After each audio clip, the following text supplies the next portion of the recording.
So hello बच्चों, physics class 12th NCERT exercise chapter 1 का 7th question. तो इस क्वेश्चन में बोला है कि an electrostatic field line is a continuous curve that is a field line can not have sudden breaks, why not. ठीक है, तो यहाँ पे पूछा है कि इलेक्ट्रिक फील्ड लाइन जो है कंटीन्यूअस कर्व होता है, इसके बीच में ब्रेक नहीं होता। तो इसको हम कैसे वेरीफाई कर सकते हैं कि अगर इलेक्ट्रिक फील्ड लाइन्स कंटीन्यूअस है, सो इलेक्ट्रिक फील्ड में जब हम लोग चार्ज को प्लेस करते हैं, जब हम लोग इलेक्ट्रिक फील्ड के अंदर चार्ज को प्लेस करेंगे तो व्हाट वी ऑब्जर्व कि जो चार्ज है वो क्या होगा, कंटीन्यूअसली मूव करेगा।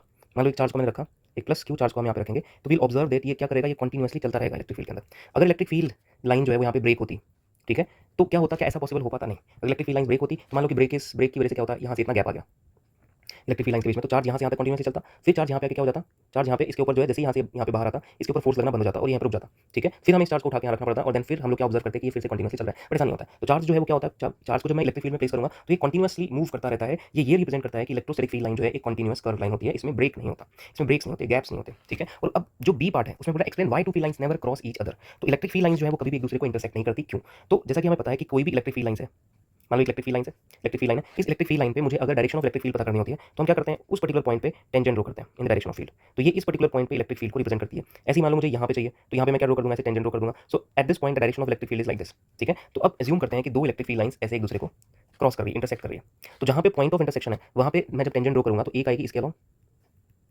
और एक टेंजेंट जो है वो इस लाइन के अलोंग जाएगी, इसी सेम पॉइंट के ऊपर। तो एक ही पॉइंट पे एक ही टाइम पे दो डायरेक्शन के अंदर, दो अलग अलग डायरेक्शन के अंदर इलेक्ट्रिक फील्ड जो है वो नहीं हो सकता, ये पॉसिबल ही नहीं है। इसलिए हम लोग कह सकते हैं कि इलेक्ट्रिक फील्ड लाइन जो है नेवर क्रॉस ईच अदर, ये कभी भी एक दूसरे को क्रॉस नहीं करेगी। अगर क्रॉस करती है तो एक ही पॉइंट पे दो अलग अलग डायरेक्शन में इलेक्ट्रिक फील्ड दिखेगा, जो कि पॉसिबल ही नहीं है। एक पॉइंट पे एक पर्टिकुलर डायरेक्शन में फील्ड होना चाहिए, दो डायरेक्शन में पॉसिबल नहीं है। तो इस तरह से हम लोग इस क्वेश्चन का आंसर कर सकते हैं।